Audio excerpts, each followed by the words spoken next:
Mas eu peguei alguns textos aqui, só para começar, por exemplo, com Isaías, capítulo 6, verso 9. Depois que um serafim, que é uma criatura multidimensional, que assiste diante de Deus, que tem a sua própria constituição energética, a sua natureza, a sua entidade, a sua realidade, a sua pessoalidade, no nível totalmente diferente da dos humanos, se aproximou de Isaías e falou com ele em nome do Senhor Deus e purificou-lhe os lábios. E aí disse da parte do Senhor, ouve-se primeiro a voz do Senhor dizendo: a quem enviarei, quem há de ir por nós? É um Deus que inclui outras criaturas no seu próprio diálogo. A quem eu enviarei, quem há de ir por nós? Está falando de categorias universais, angelicais, de entidades de consciência diferentes de nós humanos. Era para enviar um humano chamado Isaías, mas ele pergunta isso a um conselho de consciências que estão ali assistindo aquilo tudo, como o serafim que é aqui mencionado. Quem há de ir por nós? Aí o verso 9 diz: então disse o Senhor a ele é Isaías, vai e diz a este povo: ouvi, e não entendais, vede, mas não percebais. Torna insensível, Isaías, o coração deste povo, endurece-lhe os ouvidos e fecha-lhes os olhos, para que não venha ele a ver com os olhos e ouvir com os ouvidos, entender com o coração e se converter e seja salvo. Aí você diz, bom, aí coitado do povo, não é? Isso é Deus que está mandando Isaías ir e fazer isso. O problema é que é Isaías. Você tem o resto do livro e da história de Isaías aqui na sua frente, para ver que ninguém foi tão minucioso nesse Velho Testamento quanto Isaías. Quanto mais o homem explicava, menos entendiam. Ele é o mais messiânico de todos os profetas. Ele é o mais profetista de todos os profetas. Ele é o mais poético, ele é o mais pedagógico, ele é o mais acadêmico, ele é o mais versátil, ele é o mais carregado de poesia. O vernáculo dele é shakespearianamente lindo e elaborado, maravilhoso. Mas tanto mais quanto ele assim faça, menos compreendido ele é. Mostrando que o que se disse a ele no início é: por mais que você explique, com lábios limpos e coração purificado e com a melhor intenção do seu ser, você vai encontrar um povo que mesmo ouvindo, tendo todos os seus sentidos penetrados e visitados pela maior clareza de exposição possível, na realidade tem um elemento subjetivo, que habita e lateja no íntimo, praticamente indevassável do ser. Eles ouvem de mau grado. Eles ouvem de mau grado, independentemente da sua capacidade de explicar. Há um elemento invencível no poder daquele que ouve. O poder daquele que ouve é infinitamente maior do que o poder daquele que fala. O que fala pode ter uma força de comunicação brutal, mas se aquele que ouve ouvir de mau grado, quem poderá atravessar essa camada oferecida de impermeabilidade cognitiva? Quem conseguirá? Aí você vira para Jesus, que cita esse texto, exatamente esse texto aqui de Isaías, você encontra Jesus mencionando em Mateus, no capítulo 13, no verso 14, onde se diz: de sorte, é Jesus falando agora, presta atenção, de sorte que neles, nesse povo, o de Isaías tinha sido 800 anos antes.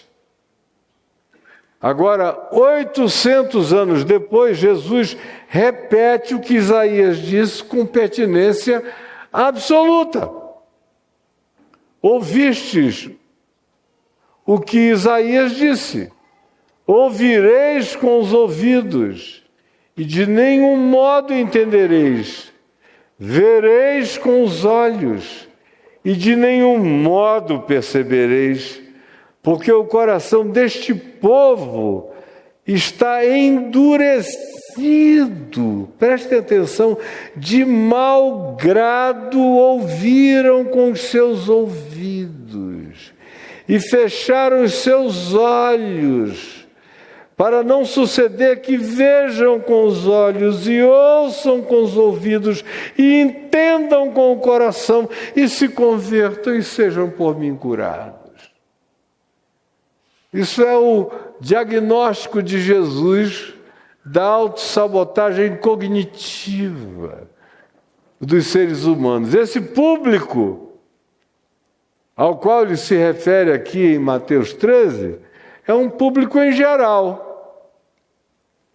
Tem pessoas do povo, discípulos, alguns religiosos, gente curiosa, no geral. Aqui em Mateus 13 não há uma especificação, então, os fariseus e os saduceus e os escribas da lei ali reunidos ouviram Jesus lhes dizer: não, aqui é todo mundo.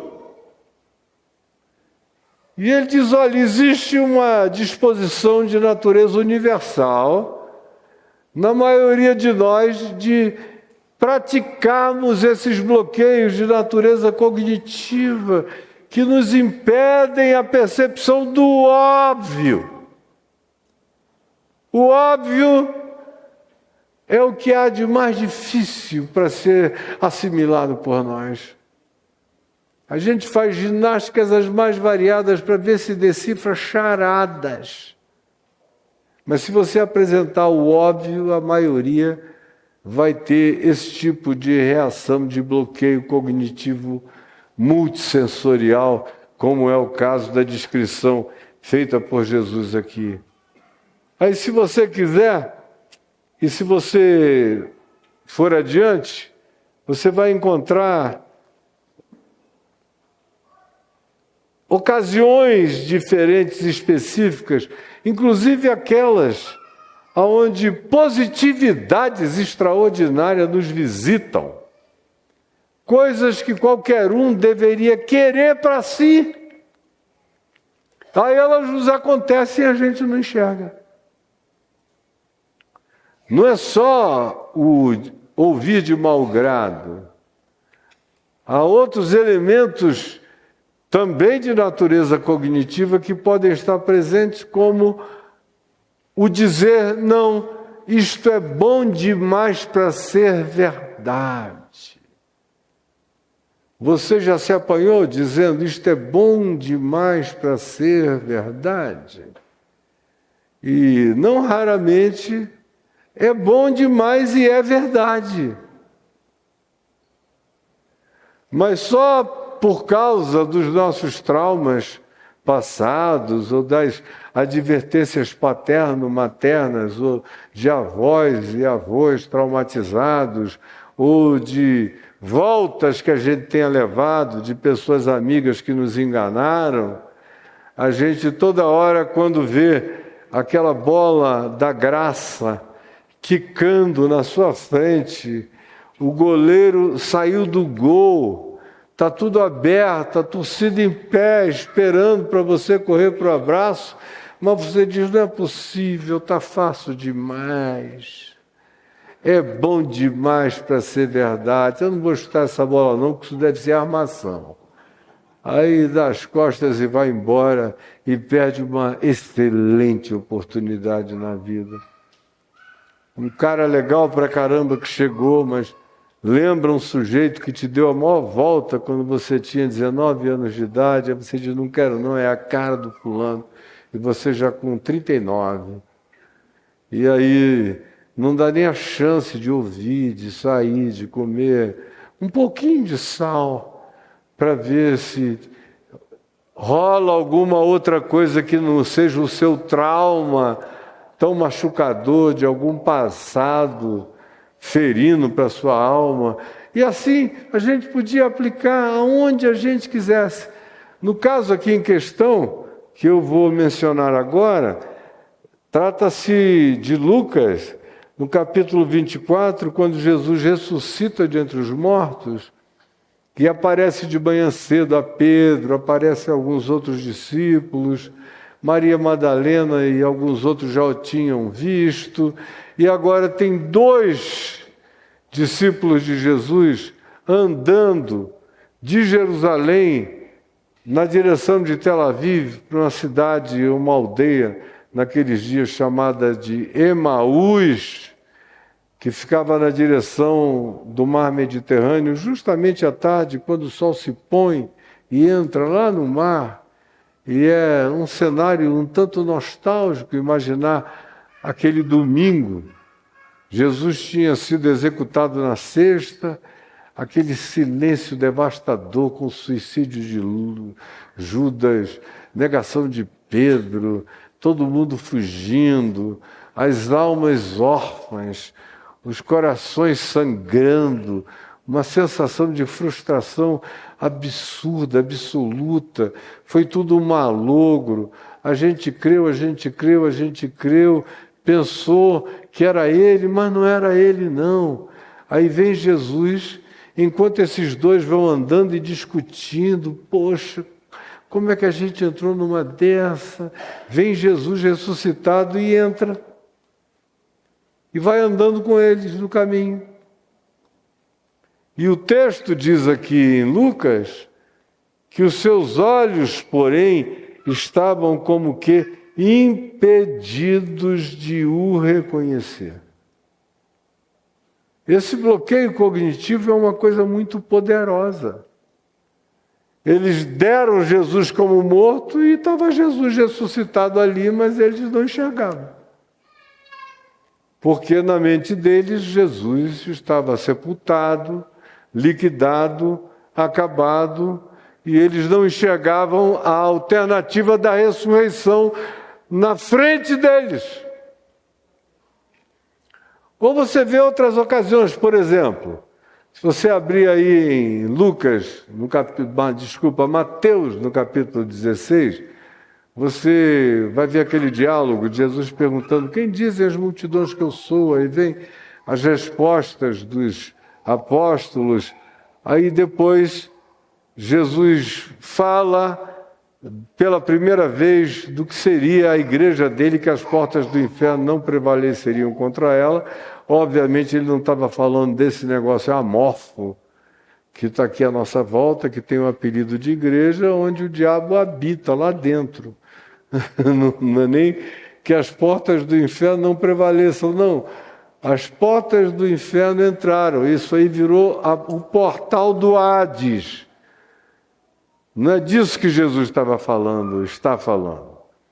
Mas quando ele acaba de dizer isso, e Pedro fica todo animado e diz, tu és o Cristo, Filho do Deus vivo, e Jesus o abençoa, bem-aventurado és tu, Simão Bar-Jonas, porque não foi carne nem sangue quem tu revelou essas coisas, mas meu Pai que está nos céus. E vai falando com ele e com os outros e tal. Aí diz lá, na sequência do texto, o seguinte, daquele momento em diante, capítulo 16, verso 21 para frente, daquele momento em diante, passou Jesus a dizer a eles que era essencial, importante, fundamental, inadiável, que ele fosse para Jerusalém, aonde ele seria preso, esbofeteado, chicoteado, maltratado, cuspido, julgado, lanhado, arrebentado, crucificado, morto, E termina dizendo: porém, ressuscitarei no terceiro dia. A introdução é pesada, é uma lasqueira. Mas não termina aí. Termina dizendo: mas no terceiro dia ressuscitará o Filho do Homem. E eles só ouviram o que eles quiseram ouvir. No terceiro dia ressuscitará. Não entrou no coração de ninguém, a tal ponto de que Pedro disse: para com essa conversa negativa. Para com isso. Coisa horrorosa. Eu sou o teu cockroach, o teu coach. Não pode. Pensamento positivo. Vamos falar aqui a linguagem da positividade. Que é isso? Eu nunca vou deixar que isso te aconteça. Olha que as palavras têm poder. Aí Jesus olha para Pedro e diz: rapaz, arreda de mim, Satanás, porque tu não cogitas das coisas de Deus, só cogitas das coisas do homem, de sucesso, de continuidade, de longevidade, dessas coisas todas. O meu reino é de outra natureza. Sai daqui, Satanás. Só porque tu recebeste uma revelação do meu Pai, você acha que agora você é a revelação contínua e ambulante? Claro que não. O mesmo homem que recebeu aquela revelação de tu és o Cristo, Filho de Deus, é capaz de 1 minuto depois falar a maior barbaridade do mundo. E o bloqueio cognitivo que está nele é muito forte. Isso vai acontecendo e você vai observando. E depois me pergunte: por que, Caio? Vou dizer: mas isso acontece diversas vezes. Jesus diz isso a eles: estamos indo para Jerusalém e o Filho do Homem será morto. E aí eles mudam de assunto. Olha o dia lindo, como foi bonita aquela cura, que coisa mais maravilhosa. Não queriam falar no assunto de jeito nenhum. Toda vez que Jesus falava, há uma incapacidade deles de tratarem daquilo por uma razão, e prestem atenção, por favor, prestem atenção. É que a narrativa interior que eu adoto tem mais poder do que toda a verdade, factualidade e demonstração histórica, soberana que nos possa ser oferecida. É por isso que quando vocês veem coisas inegáveis, tipo uma pandemia, com todos os perigos universais dela, por isso é pan, está em todo lugar. Mas você encontra uma quantidade enorme de pessoas dizendo: não, em mim não pega, isso aí é invenção e tal. E você fica perplexo: como é que pode? Não fique não. Porque não existirá argumento científico nem demonstrativo que vá mudar a cabeça dessas pessoas. Quando elas já chegam ideologizadas, fomentadas e definidas, não tem argumento científico, técnico, intelectual, demonstrativo, factual, que mude a cabeça. O resto é briga, é confusão, é guerra. E é exacerbação polarizante se você partir para o enfrentamento. Só piora. Não muda nada. A terra é plana e pronto. O que você vai fazer? Mas me leva até a beirada para ver de que lado eu tenho mais medo de pular. Mas você está dizendo que é plano, então vamos lá, né? Mas brigar contigo eu não vou não. Porque não adianta. Nos nossos momentos e trocas mais íntimas, familiares, íntimas de todas as naturezas, chega um tempo na vida que você descobre que não adianta um bate-boca, não adianta. Não adianta. Às vezes não adianta nem ter a gravação. Hoje em dia, você mostra uma gravação, logo um garoto de 14 anos, é montagem, cara, você não entende nada disso. Então, tanto faz. Você ter gravação, não ter coisa nenhuma, ser só a tua palavra ou não ser coisa alguma, as pessoas se definem por aquilo que elas já se definiram previamente, independentemente do acervo corroborativo.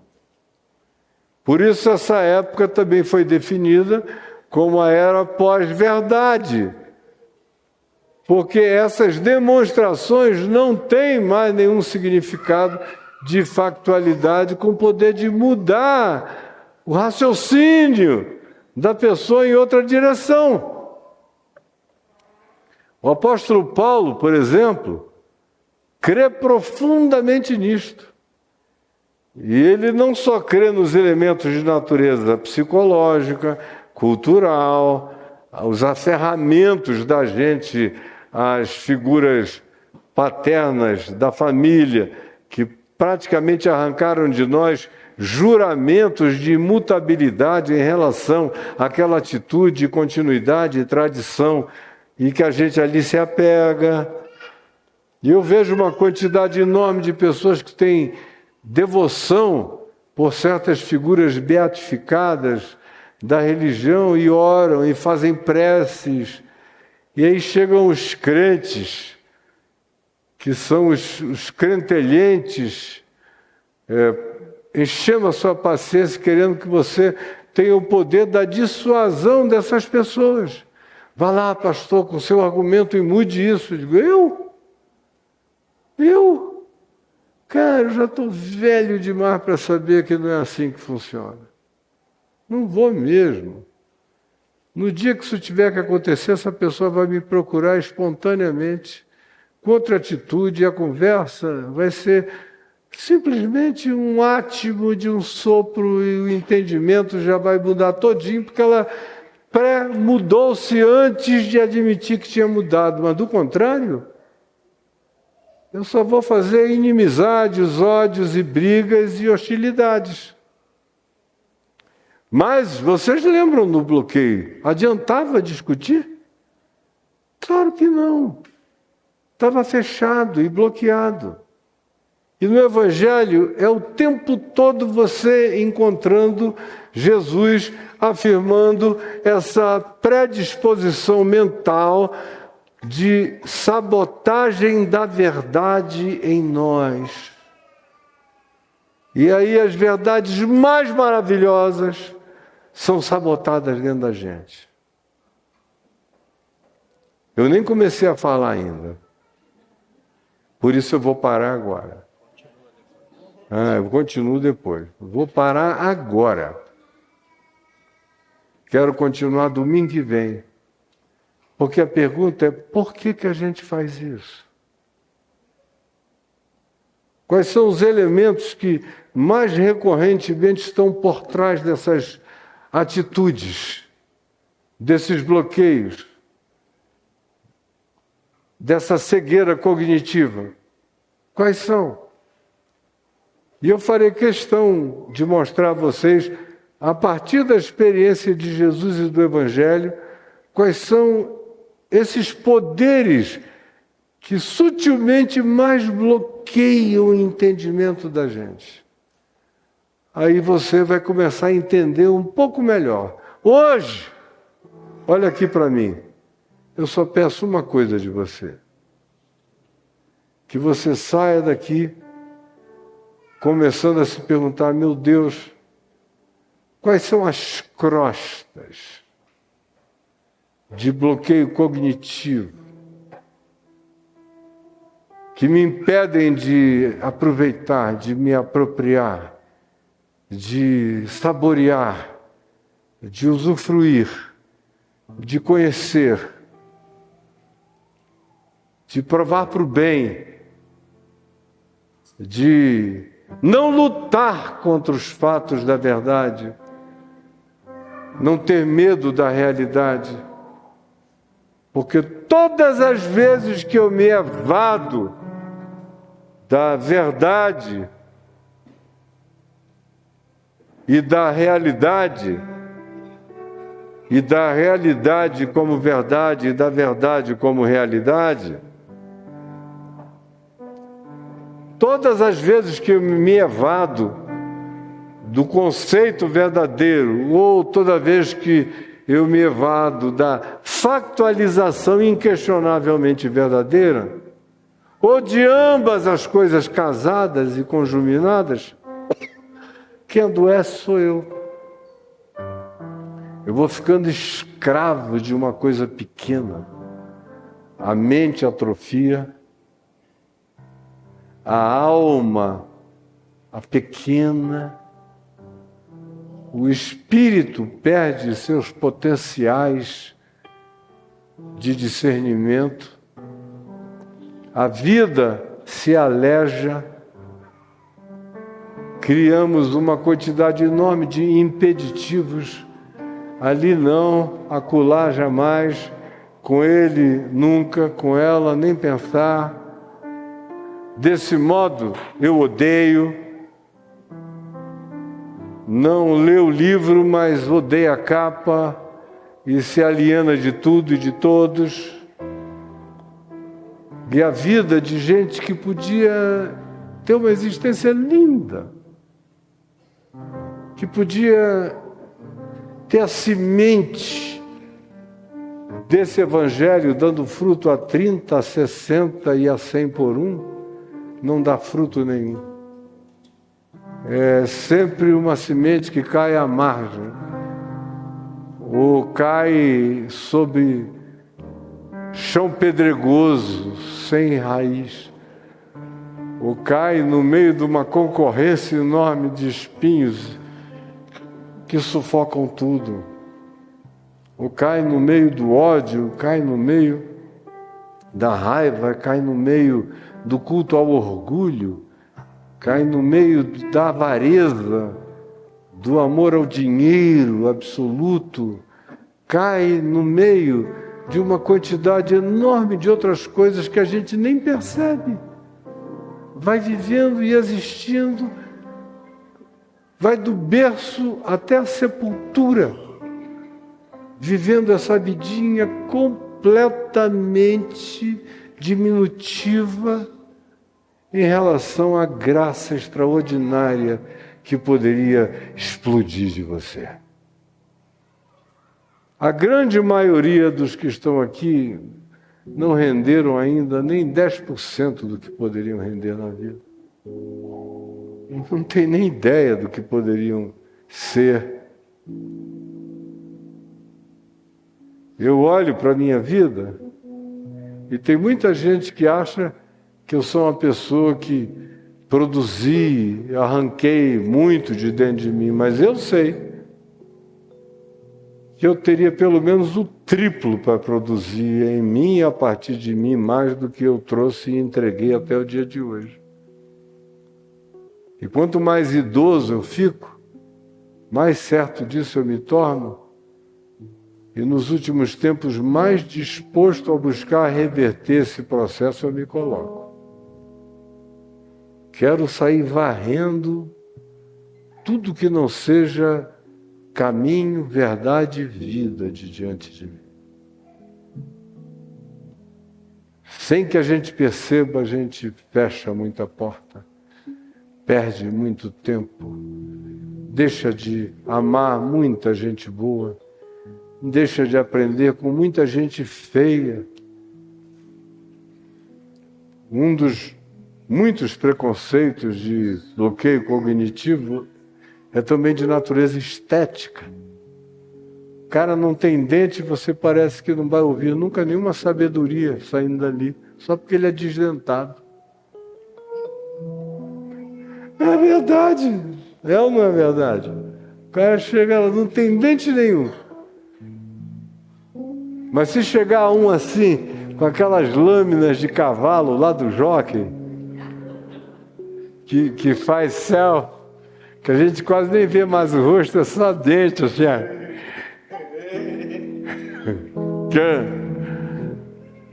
E às vezes eu pergunto, né? Escuta, ao odontólogo, à odontóloga, o que o pessoal vem aqui? Não, eles querem os parrudos mesmo. Assim. Depois nem fecha direito na boca. E querem que fique assim com um negócio tão branco, tão branco, tão branco, que chega a doer os olhos. Mas se não tiver dente nenhum, pode sair a maior sabedoria e você passa batido. Mas da boca de um idiota desse, cheio de lâmina, pode vir tudo que é bobagem e você fica ali horas e horas e horas, não é mesmo? E tem mais, se tiver bom hálito e falar perto de você, você fica. O outro pode te contar a sabedoria toda de Salomão antes de ficar doido. Mas se estiver sem dente, com mau hálito, você não ouve nada, sai correndo, desculpa, Deus te abençoe, fica na paz do Senhor e vai embora. E assim com uma quantidade enorme de outros elementos de natureza estética. Tem cara de pobre, não deve saber de nada. Mas se tiver uma carinha de rico, aí você já se dispõe a ouvir muito mais. Se descer de um busão ali, desdentado e meio molenga, você já diz, não, dali não pode sair coisa boa nenhuma.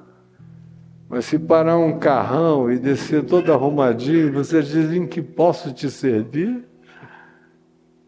Me conta todos os mistérios dessa vida. Aí lá vai você, idiota. Agora eu estou falando é contigo mesmo, idiota. Domingo que vem a gente continua. E eu espero todo mundo aqui. E a semana inteira pensando, listando. Vá fazendo uma lista. Peça ao Espírito Santo para iluminar você, para você ver a quantidade enorme de forças, de fatores, de vetores, de conjunções proporcionadoras de bloqueio cognitivo e de percepção, de inteligência emocional, de inteligência intelectual, de inteligência espiritual, de sabedoria, para ajudar você a se posicionar de melhor forma e de melhor maneira e de maneira mais saudável nessa vida, dilatando-se e aproveitando a maravilha da sua vida e dos seus dons, que até aqui estiveram, como Jesus diz lá em Mateus 25, lembram daquela parábola dos talentos? Do cara que recebeu 5 e transformou em 10, do que recebeu 4 e transformou em 8, do cara que recebeu 1 e aí cavou um buraco, sentou em cima e falou, eu não saio daqui não. Aí quando o Senhor dos talentos chegou, foi recebendo tudo de volta de cada um, até que chegou a vez daquele e disse, o teu? Aí ele falou, está aqui, ó. Meteu a mão lá na rabiola, num buraco lá no fundo, puxou o talento, está aqui, ó, pega o que é teu e leva. Porque eu tive notícias teológicas a teu respeito, de que tu cobras o que tu nunca deste e que tu demandas o que tu nunca entregaste. Então pega o que é teu e vai. E aí o Senhor dos talentos disse, você é muito mal mesmo, malvado. Se você não queria viver com vontade de crescer, podia ter pelo menos colocado o meu talento, o meu dinheiro no banco para ele render lá nos juros do sistema. Mas você não quis a ajuda de nada nem de ninguém, sentou em cima da graça e ainda me acusa de ser mau. Você não tinha nada e o que você tinha eu te dei. Aí você transforma isso numa projeção de maldade, severidade contra mim, falando apenas do seu estado de espírito, de quem você é, seja sobre você o que você diz que eu sou. Pense nisso.